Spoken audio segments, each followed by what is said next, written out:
Hi, it's Melanie, and today I want to follow up on my last video about elimination diets and talk to you about a phenomenon I've been noticing recently with myself and something I've been talking to my clients about as they re-challenge foods into their diet.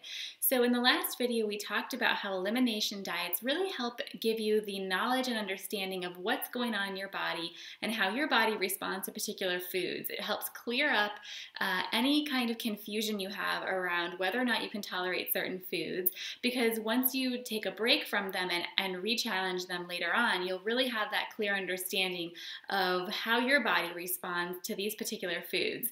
So the reason it can be so difficult is because it can take up to 3 days to notice any reactions that you might be having from a certain food. And when you're eating that food all the time, that 3-day delay, it just is constantly happening over and over. So every day you feel that and you're not connecting it to what you ate 3 days ago, and it's just this constant vicious cycle.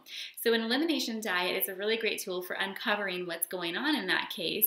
And even if you don't think it applies to you, it's worth it to try because of that delay and because it can be so confusing to figure out. So once you do the elimination, you re-challenge foods, you might find something that you think you tolerate, but there can be a trick in there and something I want to clear up today. So the way that you do an elimination generally is we start with a little bit of the food and you eat a little bit more of it later on in the day and maybe even a little more a third time that day, kind of building up. And of course, if you ever have any reaction or response, you stop the challenge and you stop eating it and you have your answer.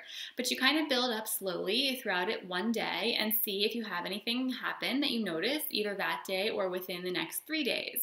And if not, the idea is, well, then you tolerate that food. But what I've been noticing recently, and something that has come up with one of the special diets that I have some of my clients on, is that sometimes even if you tolerate a food for one day, you might not be able to eat it every day. So you kind of have to figure out still if it's a food that you can incorporate into your normal routine or if it's an occasional food.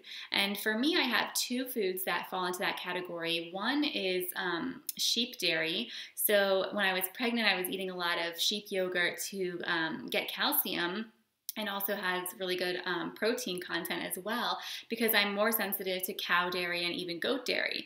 So I was eating sheep yogurt, but I would notice if I ate it 2 days in a row, then I would get a stomach ache. So I could eat it one day and I could eat it like 3 or 4 days later, but I couldn't eat it on a daily basis, or it would give me those symptoms. And the same thing is happening to me now with sugar, and it's not even like, white sugar. I don't ever eat that, but I have coconut sugar, and I made a dessert with like strawberries and dates, and even just the sweeter fruits and the coconut sugar that I tend to tolerate.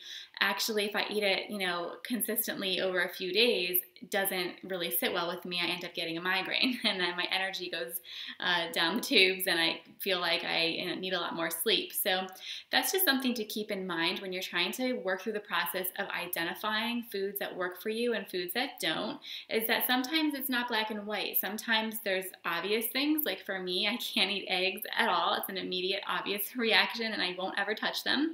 But for other things, if it's a birthday, like I just had my daughter's birthday party, I was able to eat one of the cupcakes I made with, Melanie approved ingredients, but I can't keep doing that day after day or it'll catch up with me. So I hope that was helpful for you if you're going through this process of elimination diets and trying to figure out which foods you tolerate and which you don't, that sometimes there is a black and white answer and sometimes it's a little more in the gray area. So I'd love to hear your experience with your elimination diet, which foods you are kind of confused about, and leave me a comment below in the comments section. I'd love to hear from you, and I'll talk to you again in the next video.